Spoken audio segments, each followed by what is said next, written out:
é quem é o agente da missão, quem é o agente missionário. A igreja no Brasil aprendeu durante séculos, durante décadas, que o agente missionário é aquele que é pago e aquele que vai só para outro lugar, especialmente para a África. Quem é o agente missionário? Jesus não esperou que outros assumissem a missão. Ele mesmo se colocou como o agente transformador. E ele diz: é necessário que eu anuncie o Evangelho. Jesus se percebe como sendo o agente do Pai para o mundo, assumindo o seu papel e a sua responsabilidade de ser este que vai transformar as vidas, as pessoas e as situações da cidade onde ele estava. Um exemplo disso é com Zaqueu. Zaqueu era desprezado, mas Jesus, como agente, o chama para um encontro pessoal na sua casa. A transformação acontece quando eu e você nos envolvemos com a missão de Deus no mundo.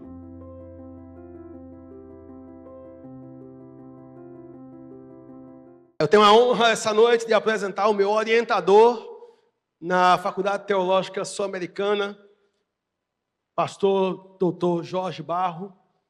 Tem sido um grande companheiro de caminhada para nós na Missão Aleph. Por favor, Jorge, venha até aqui. Eu quero que você fique em pé, nós vamos orar, apresentando a vida do Dr. Jorge, entregando sua vida nas mãos do Senhor. Ele nos trará a primeira plenária dessa noite sobre crescimento conceitual. Senhor, te louvamos por tudo que tens feito entre nós e já colocamos diante do Senhor nossos corações e também a vida do teu servo, pastor Jorge Barro. Use-o como instrumento em tuas mãos, que ele seja a boca tua nessa noite, que através, ó Deus, de sua vida, sejamos inspirados, desafiados e equipados pelo Senhor. Colocamos esse tempo nas mãos do Senhor, clamando, ó Deus, fala ao nosso coração. Precisamos ouvir a tua voz. É em nome de Jesus que nós oramos. Amém. Obrigado.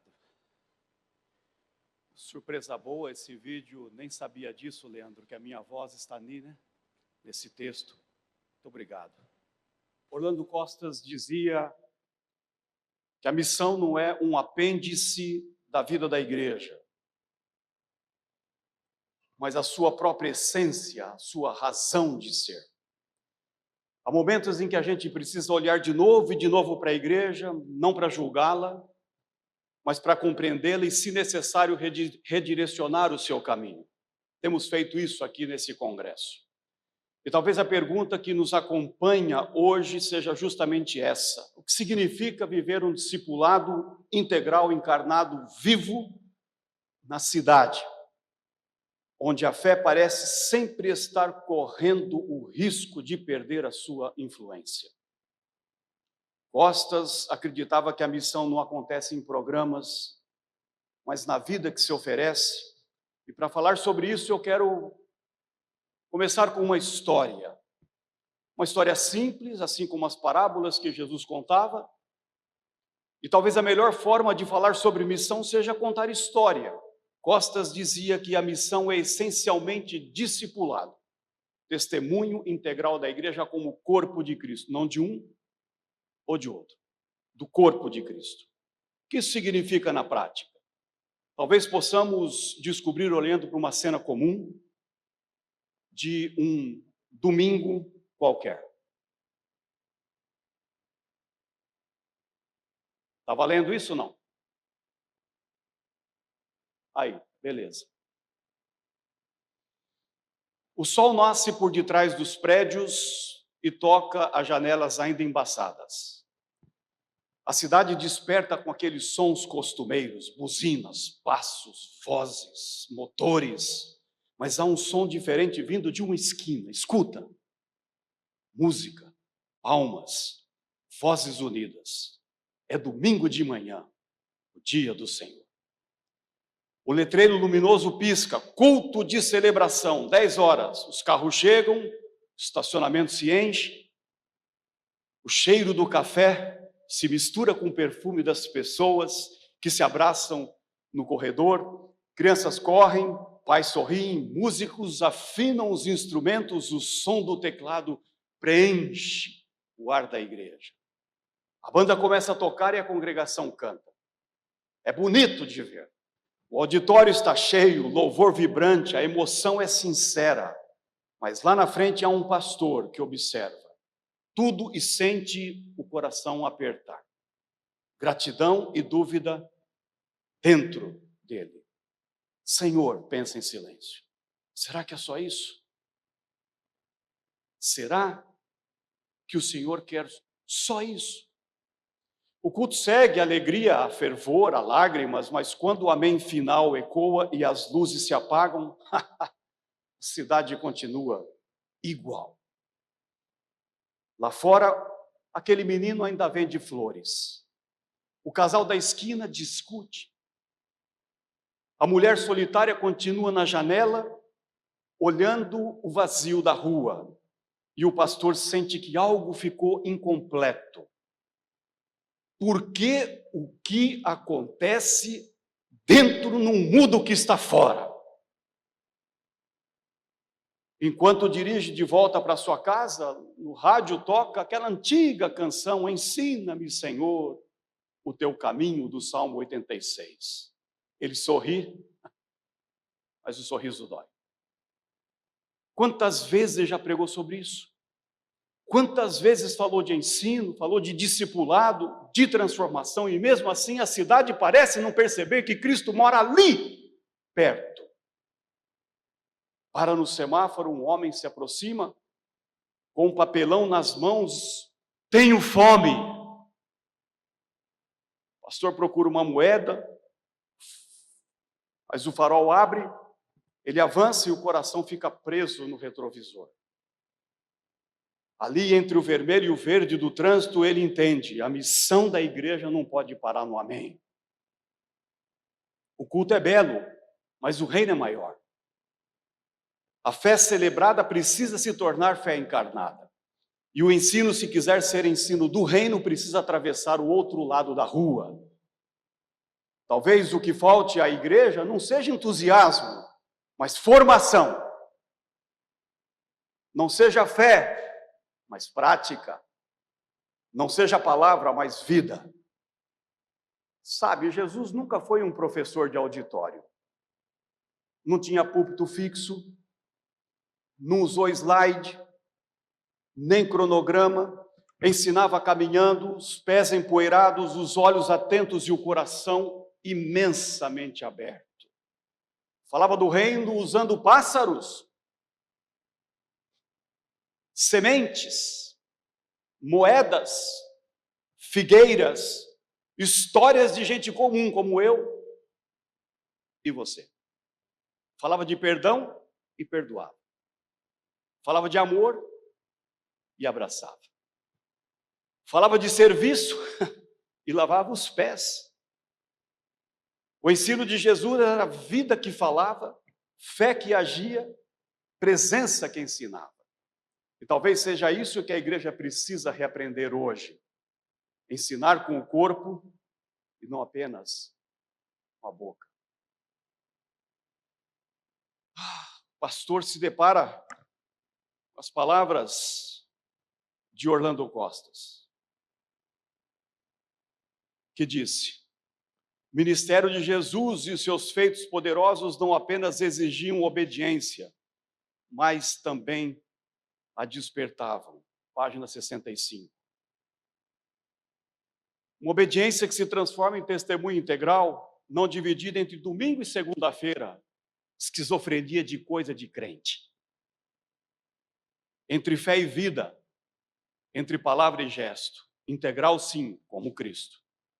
Costas dizia que seguir Jesus é participar da própria missão de Jesus. Não apenas aprender dos seus ensinos, mas obedecer-lhes em tudo, vivendo o evangelho dentro da história com os pés onde estão as dores do mundo.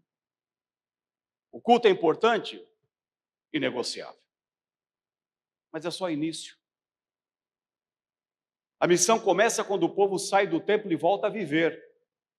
A missão é o evangelho andando pelas ruas e praças das nossas cidades. É o ensino que mantém o evangelho de pé. Aí o pastor estaciona o carro mas não sai. Fica olhando o vazio da rua como quem espera uma resposta. Uma resposta. E ela vem, simples, suave. Ensina como eu ensinei. Caminha, serve, vive. Ele fecha os olhos por um tempo e entende. Ensinar não é falar sobre Deus. É fazer Deus visível.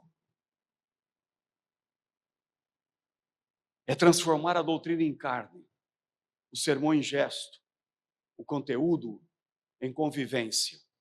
Ensinar é dizer com a vida o que a boca só consegue começar a balbuciar.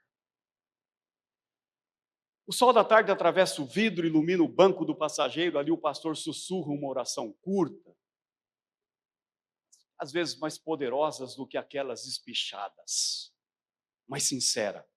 Senhor, que o culto que vivemos aos domingos se espalhe pela cidade de segunda a sábado. Que o ensino volte a ter corpo. Que cada discípulo seja uma aula viva do teu amor. E que a nossa fé seja integral, vida e missão. Mente e mãos, palavra e presença. Ele abre os olhos e vê a rua diferente. A mesma calçada, mesmo semáforo, mesmo mendigo, mas agora ele percebe, o evangelho ainda tem caminho para andar.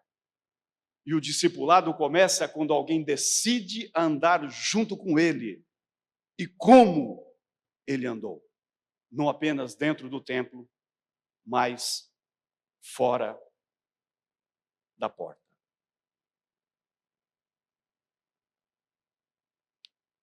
A igreja está vazia. As luzes do culto já se apagaram. E agora os sons das cadeiras sendo empilhadas, clac, clac, clac, ecoa como lembrança. O pastor caminha devagar até o púlpito, ainda cheio de perfume, o café no ar, como se o domingo tivesse ficado preso às paredes. Ele se senta no último banco e o silêncio o acolhe com a força de um espelho.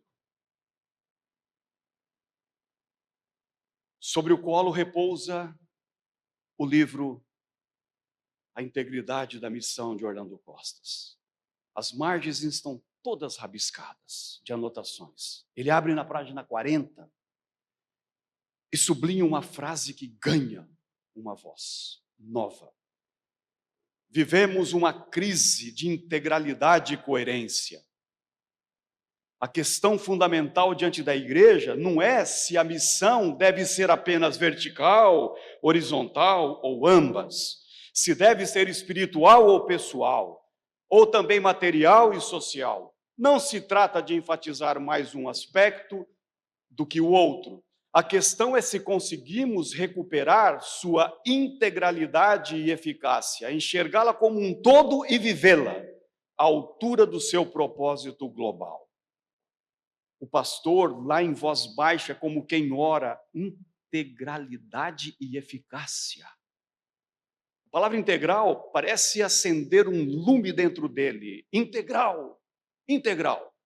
Não fragmentado, não superficial, não domesticado, integral. Como o Cristo que ensinava, curava, orava, caminhava, servia e morreu.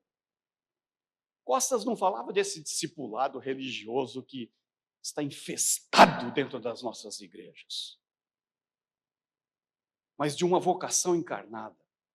Seguir Jesus, dizia ele, é participar da própria missão de Cristo e não apenas imitá-lo. É ser corpo vivo, extensão desse gesto redentor do Mestre nas esquinas da história. Ele fecha os olhos, esse pastor, e tenta imaginar Orlando. Não o teórico de gabinete, mas o profeta que ouviu o clamor das periferias latino-americanas, que percebeu a dor de um povo cansado de discurso. Costas não escrevia sobre missão, ela pulsava nas veias. Falava de uma igreja encarnada no mundo, não isolada dele, uma comunidade que pensa e age com coerência, porque ela foi tocada pela cruz. A voz de Costas ecoa na memória desse pastor como um chamado antigo. Vocês transformaram a missão em programa, mas ela é corpo. Construíram estruturas, mas esqueceram o organismo. A missão é viva e o ensino é a sua respiração. Esse pastor abre novamente o livro. Ah, que livro! E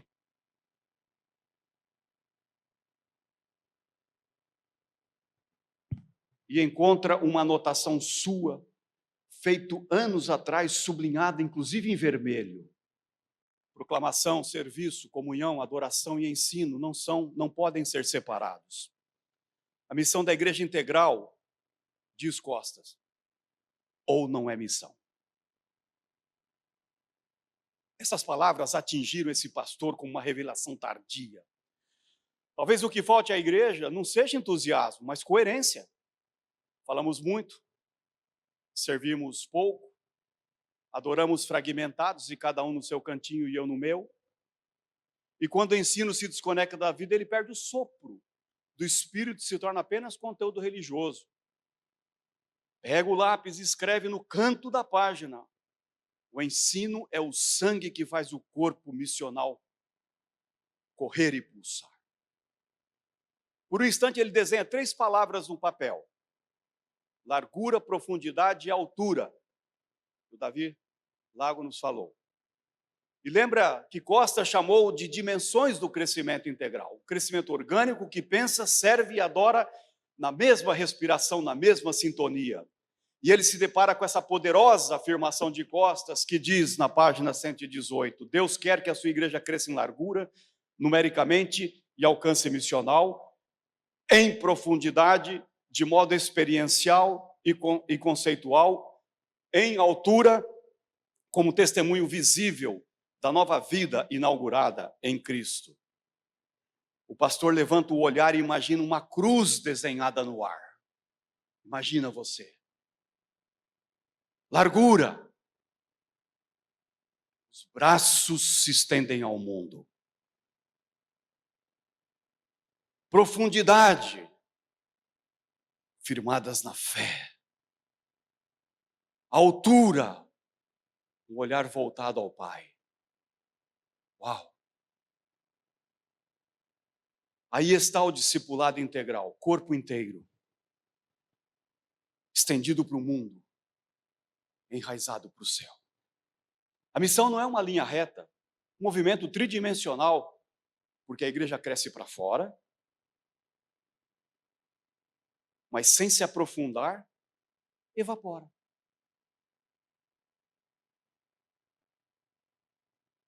A que se aprofunda, sem se abrir, sufoca, vive para ela mesma. E a que tenta se elevar sem servir, cai. Cai. O equilíbrio só existe quando o ensino se torna eixo, o ponto de ligação entre a fé e a vida. Ele folheia mais algumas páginas. Escrita de Costas é densa, é uma pena, mas viva. E numa delas ele leu o que parece ter sido escrito para esse tempo, quando diz uma teologia divorciada da vida só produz estéril intelectualismo. Uma prática sem reflexão crítica leva a um ativismo vazio. Esse Costas era danado. O pastor suspira.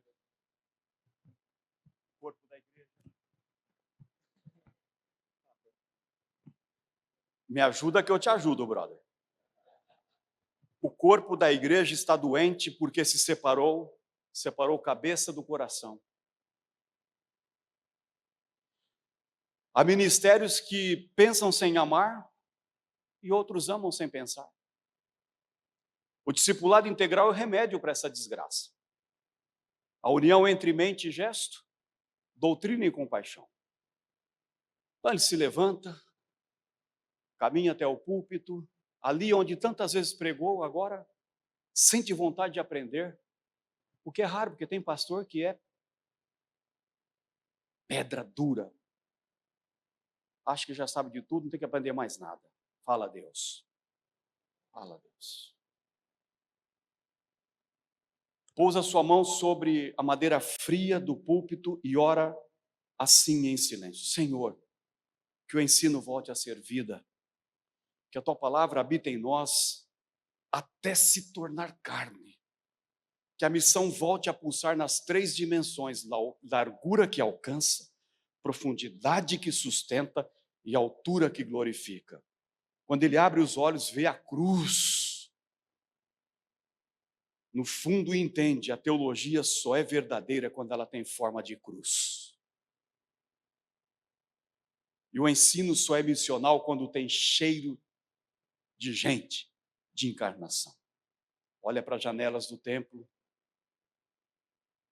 Lá fora as luzes da cidade brilham. Uma certeza o invade.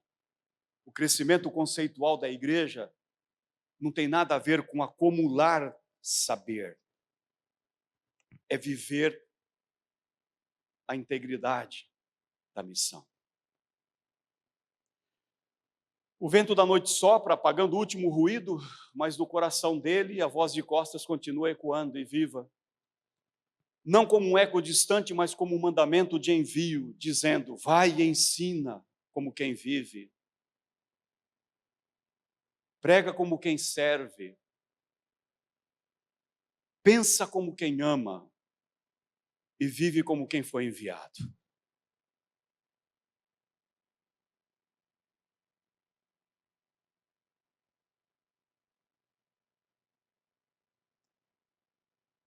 O pastor volta para casa, mas o coração dele está cheio de ideias e perguntas. Como você? Você vai sair daqui cheio de ideias e perguntas. Na mesa da cozinha está aquela xícara ainda do café frio, o caderno aberto e uma caneta, sem pressa. Ele passa os dedos pelas páginas em branco como quem toca uma ferida. Sente que precisa escrever, não para lembrar, mas para compreender. E ali no silêncio e a oração começa a listar o que ele chama as barreiras que adoecem o discipulado. Barreiras. Adoecimento. Discipulado. 5 feridas abertas na pele da igreja. E a primeira que ele registra é essa: a cultura da pressa e do like. Ele se recorda de uma cena na praça dias atrás, um grupo de adolescentes sentados lado a lado, como todos com os olhos colados nas telas, riam, mas não se olhavam, deslizavam o dedo do celular com destreza que só a pressa ensina. Um deles usava uma camiseta que dizia: aprenda rápido, viva rápido. O pastor sorri com tristeza. Vivemos na era do instante do discipulado, e o contrário disso, o discipulado é o ministério da lentidão, não da pressa. A fé virou consumível, devocional em pílulas, mensagens de 1 minuto, mas o evangelho é fermento, não é micro-ondas. É semente que enterra para nascer no tempo de Deus, e ele escreve devagar. Esse pastor estava sério. A pressa é a inimiga da formação espiritual. Deus não trabalha com downloads, Deus trabalha com processos. Pastor esperto esse, né? Costas lembrava que o discipulado é o caminho da presença, não da produtividade. Mais 1, mais 2, eu vi, abaixa a mão, glória a Deus, só salvou, mais 1, 30, 200. Nós não somos fábrica. Seguir Jesus não é ser formado pela velocidade, mas pela convivência. Costas disse: seguir e conduzir outros a Jesus é um processo contínuo, sustentado por um relacionamento pessoal com Ele. O pastor pensa: likes não formam os discípulos, mas a repetição fiel do amor forma caráter. E se recorda de Jesus andando lentamente pelas ruas da Galileia, parando para ouvir, para curar, para contar histórias. O mestre nunca corria. Quando que você viu Jesus correndo? Quem ensina com o coração sabe que a semente germina no tempo de Deus. E ele escreve a segunda enfermidade, um modelo centrado em eventos. A lembrança seguinte vem de uma reunião de planejamento, luzes, banner, cronogramas, slogan, tudo pronto para o próximo evento. Mas ele pergunta, e depois? E depois? Quando as luzes se apagarem, vai ficar o quê? A igreja aprendeu a medir a sua vitalidade pelo calendário. Eventos substituíram relacionamentos. Programações tomaram lugar do discipulado. Mas Jesus não planeja show, ele forma pessoas. Seu currículo era o caminho, a sua metodologia, a convivência, o seu objetivo, o coração humano. E Costa chamava isso de uma inversão missional. Qual? Quando a igreja confunde movimento com monumento, confunde movimento com espetáculo, e afirmava, página 84, a missão não é um evento, um estilo de vida. A vida da comunidade testemunhando o reino em palavras e obras. E o pastor anota, quando o culto vira um fim em si mesmo, o reino perde o movimento. A missão não acontece no palco, mas onde? No caminho. No teu caminho. Onde você vai. E lembra, a igreja de Jesus Cristo ela nasceu em torno de uma mesa. Não de um palco. A fé se espalhou pela partilha do pão, não pelo brilho dos holofotes. E ele anota a terceira ferida aberta, a fragmentação entre a teoria e a prática. E ele abre a Bíblia, esse pastor, em Tiago 1:22, e diz, sede praticantes da palavra e não apenas ouvintes, enganando-se a si mesmo. Essa é a distância entre o que pregamos e o que vivemos, talvez seja a maior ferida e a mais profunda da igreja. Temos teologias impecáveis, mas vidas frágeis. Por quê?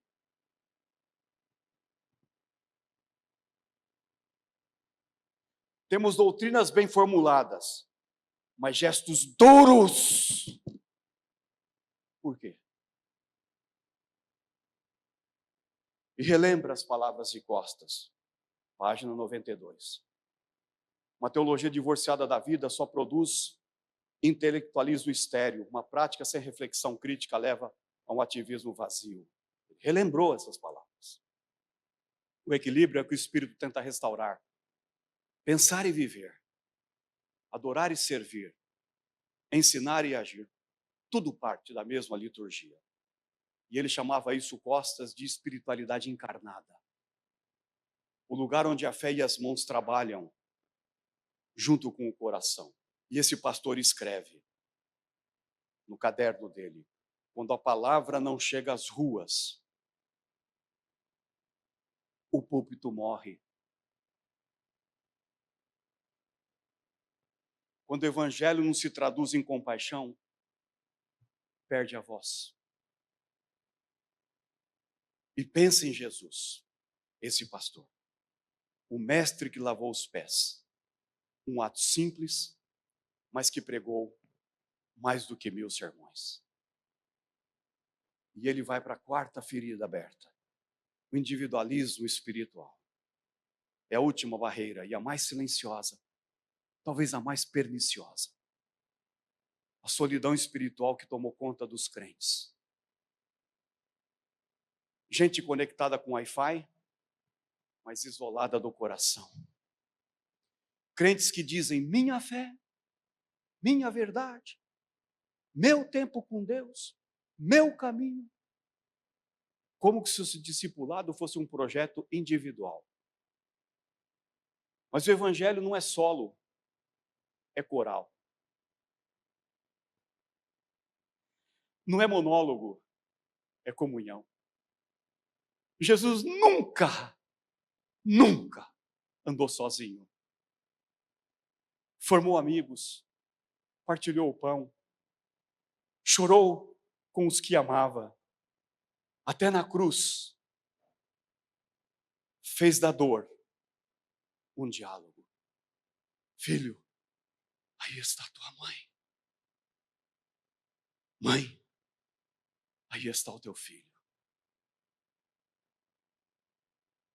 Pastor, anota devagar e sai com essa. Não há discipulado de solitários, há discipulado de irmãos e irmãs.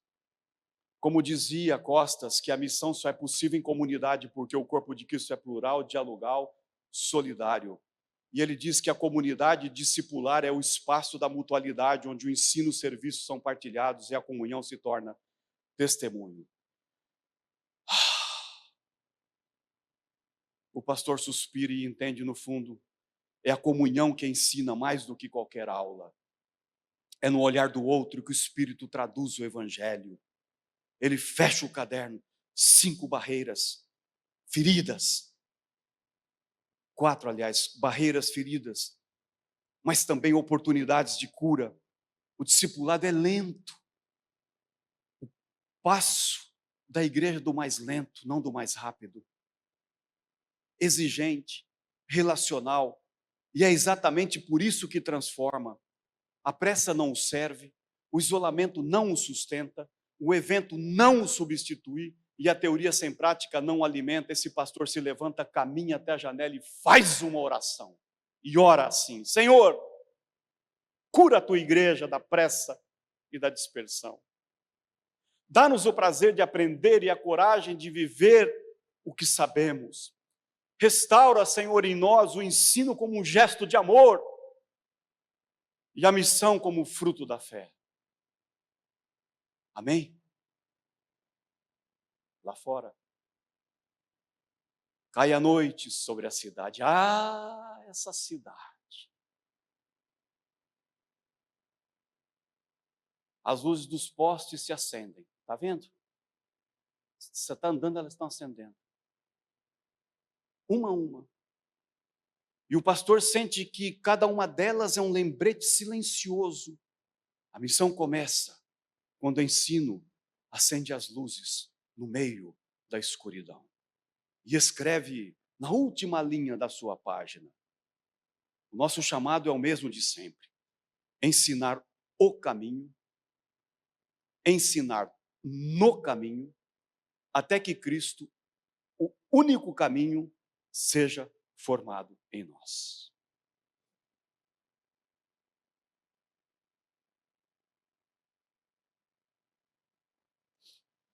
A noite termina devagar. O pastor desperta antes do sol. Ele está ansioso.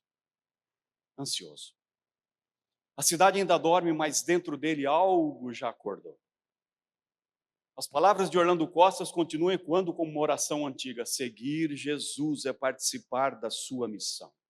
Obedecer-lhe em todas as coisas é o coração do discipulado. Ele percebe que não pode mais apenas citar. Ele precisa começar a viver tudo isso que ele está fazendo. Esse congresso tem que ir para o teu coração e para a tua experiência de vida, e não ficar aqui. E dar carne, gesto que agora habita. Abre o caderno mais uma vez, estudioso. As páginas anteriores estão cheias de feridas, de confissões, mas agora ele escreve um novo título, o ensino que gera vida. Chega desse ensino flácido, amorfo. Largura, profundidade, altura, esse corpo inteiro da fé. E ele começa a refletir sobre a questão dessa largura, desse evangelho que se espalha. Ele começa pela primeira seta, essa seta que se estende para onde? Para os lados da cruz, para a sociedade, para o outro. É o movimento natural do evangelho, porque o evangelho faz o quê? Ele alcança.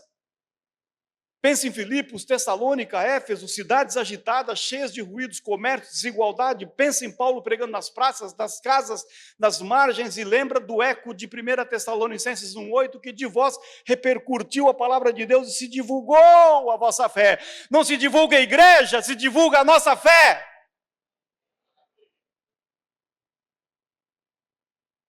Nós não somos uma torre de Babel para tornar o nosso nome célebre e grande. É a nossa fé que tem que ter perna, de um discipulado que vai. E o ensino que gera vida é aquele que transborda, não se satisfaz com o estudado, quer ser partilhado. Costas dizia que o reino de Deus tem uma vocação missional, ensinar é sempre enviar. Escutem de novo, ensinar é sempre enviar, porque o conhecimento de Cristo se manifesta no público. Página 119. Largura não é quantidade de membros, é intensidade de presença, irmãos e irmãs. O evangelho ganhando chão, tornando-se corpo entre as pessoas. E o pastor lembra de um irmão simples da igreja, um pedreiro, aposentado, que ensina crianças nas praças, num sábado à tarde. Não há microfone, não há telão, não há largura. Porque ali o evangelho está se multiplicando em gestos. Costa chama isso de missão participativa do evangelho que se espalha através de vidas comuns, e ele diz que a missão de Deus é um fluxo contínuo que emana do coração da Trindade. O ensino que gera vida expande o amor de Deus até as margens, até onde o mundo precisa de pão e de esperança, e esse pastor escreve: a largura é o evangelho ganhando chão, presença fiel, não apenas ocupação de espaço. E ele aponta a segunda seta, agora para baixo, e fala da profundidade, que é esse que sustenta quando o entusiasmo acaba. Quando o nosso entusiasmo acabar, o que vai te sustentar é a profundidade da nossa fé. E o pastor lembra de um aluno de um seminário que lhe perguntou: professor, como sei que estou crescendo na fé? E ele responde: quando você continuar obedecendo, mesmo sem sentir. Essa profundidade de obediência perseverante é a nossa fidelidade nos desertos da nossa vida. Abre a Bíblia e lê: enraizados e edificados, firmados na fé, vocês foram ensinados como foram ensinados. E o pastor anota: a profundidade da igreja não se mede pelas folhas que balançam, mas pelas raízes que ninguém vê. E ele pensa nas comunidades que parecem vivas por fora, mas exaustas por dentro. Atividades em excessos, almas desgastadas em silêncio. E Costas disse: o perigo da igreja moderna é confundir atividade com vitalidade espiritual. Pegou essa? O perigo da igreja moderna é confundir atividade com vitalidade espiritual. Profundidade, o evangelho cavando o coração até tocar a tua obediência. Cavando o teu coração até tocar a obediência. É permanecer em Cristo quando tudo parece instável. É a fé que alimenta no escuro, como raízes que bebem do invisível. E o pastor ora: Senhor, aprofunda-nos em ti, até que brote naturalmente da comunhão. Ensina-nos a resistir com amor, a obedecer com alegria, a permanecer com paciência. E ele então desenha a terceira seta, que aponta para o alto. Para o lado, para baixo e para o alto. É quando a altura é o movimento que transforma o ensino em caráter. É a dimensão da nossa maturidade espiritual, é o reflexo de Cristo sendo formado em nós, até que alcancemos a unidade da fé e o conhecimento e cheguemos à maturidade do próprio Cristo. É o lado ético do discipulado. A igreja que cresce para cima é aquela que torna visível, sendo um sinal da nova humanidade. E o pastor pensa na cena do lava-pés. Jesus, o mestre ajoelhado diante dos discípulos, lavando a poeira do caminho. Ali está a verdadeira altura. Quanto mais alto Jesus se eleva, mais para baixo ele se inclina. Mais para baixo ele se inclina. A altura do evangelho é medida pela profundidade do nosso serviço. A altura é humildade. A altura é serviço. É a fé que se torna ética. É o ensino que se torna vida. É a beleza da santidade em forma de gesto. E ele observa essas três setas: largura, profundidade e altura. As três juntas formam a cruz. E ele percebe que o ensino que gera vida tem forma de cruz. Costas dizia que a cruz é o centro do discipulado cristão. Nós não discipulamos para a igreja.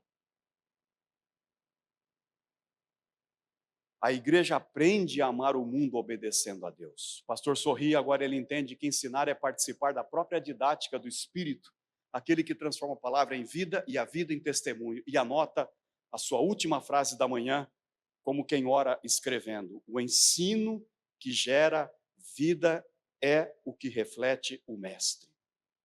Alarga os braços, finca os pés e ergue os nossos olhos.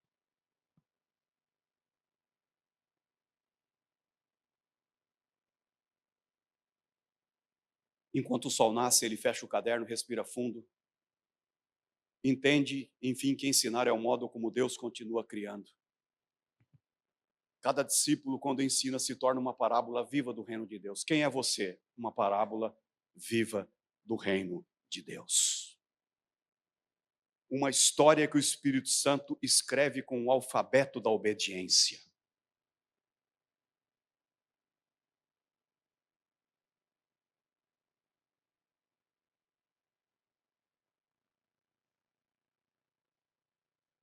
Pastor, de novo, acorda antes do sol. A cidade está coberta pelo véu de silêncio, luz cinzenta, prepara o café, senta na mesa, novamente abre o caderno, as páginas estão cheias de rabiscos, setas, frases sublinhadas, lampejos de entendimento, tudo o que viveu nos últimos dias, o culto, as palavras de costas, as feridas do discipulado, agora converge num só ponto: ensinar para gerar vida. E ele então começa a anotar 4 caminhos para que isso possa acontecer. O ensino encarnado quando a vida vira aula. Jesus não ensinou de longe, com os pés sujos, tocando nas pessoas, falava de perdão, perdoava, falava de serviço, servia, falava de amor, abraçava. A gente fala.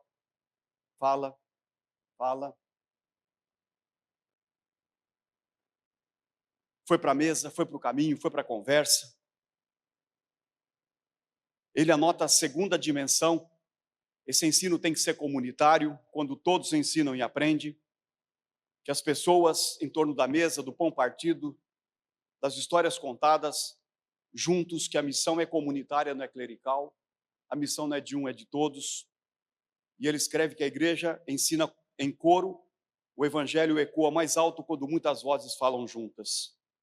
E ele escreve, terceira área do ensino que ele vai devotar na vida da igreja dele, o ensino urbano, conectado com a vida da cidade, quando a cidade vira a nossa sala de aula. Nossa sala de aula não é uma sala aqui dentro da igreja, é lá fora. Lá fora. O barulho começa na rua e crescer é no meio do buzinaço, dos passos, das sirenes, do pregão do vendedor de frutas, dos ônibus. E entende, aí está a sua nova sala de aula. Jesus, que ensinava nas cidades, dos becos, dos atalhos, nas portas da sinagoga, situações urbanas, transforma em parábolas, a moeda perdida dentro de casa, o samaritano na estrada, o juiz injusto, o mendigo à porta do rico. A cidade sempre foi o palco do conteúdo do ensino. Que sentido tem a gente aprender e desconectar isso da nossa vida com a cidade? A cidade é o campo teológico por excelência da missão moderna. E esse pastor está entendendo isso, que esse discípulo precisa voltar a caminhar pelas ruas da cidade, e escreve que se o ensino não atravessa a rua, ele fica preso no domingo, no templo da igreja. A rua para nós é o nosso novo púlpito, o nosso trabalho, o nosso novo altar. Esse não é o nosso altar. Teu altar é lá no trabalho. É lá que você é um agente da missão de Deus. A praça é o teu novo auditório, e os teus vizinhos, os teus novos ouvintes. E ele anota, ensinar fora da porta é lembrar que Jesus também sofreu fora da porta. E ele destaca que a sua quarta perspectiva é o ensino integral. Que nada pode ficar de fora. Que Jesus foi inteiro, não foi uma parte. Falava com autoridade, servia com humildade. Lavava os pés, dava o pão. Ensinava, dividia entre a rua e o altar. Sempre presente na vida dele. Um corpo inteiro de um evangelho em movimento. E aí então, esse pastor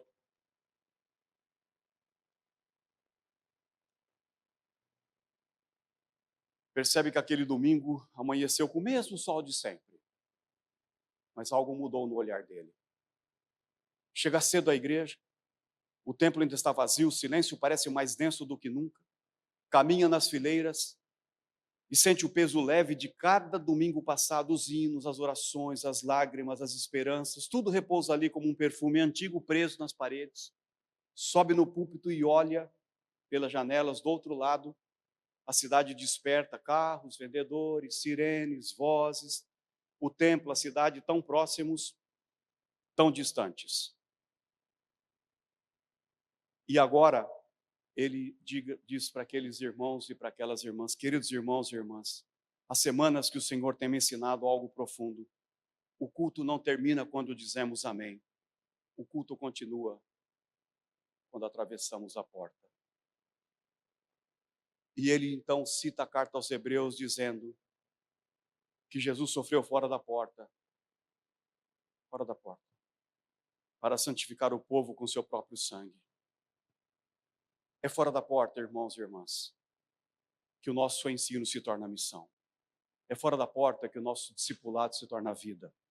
É fora da porta que as coisas acontecem. E aí, nesse momento, ele lê para a igreja: assim como o Pai me enviou, ninguém precisa fazer um apelo nessa noite para te chamar aqui na frente e dizer assim: quantos de vocês que aqui estão querem ser enviados para a cidade? Eis que vos trago novas de grande alegria. Você já está enviado em missão. Você já está enviado em missão. Então, esse pastor respira fundo, fecha o seu caderno. Lá fora as vozes da cidade como um novo hino: vida, trabalho, trânsito, gente, som da missão. Respira fundo como quem desperta e entende. E diz que, termino, cada discípulo que cruza a porta é uma continuação viva da lição que começou há 2000 anos, quando Jesus decidiu ensinar o mundo com amor, com a cruz e com presença. E a boa notícia é que você já está enviado. Assim como o Pai me enviou, eu vos envio ao mundo. Sabe o quê? A cidade te espera. E você vai fazer o quê com ela?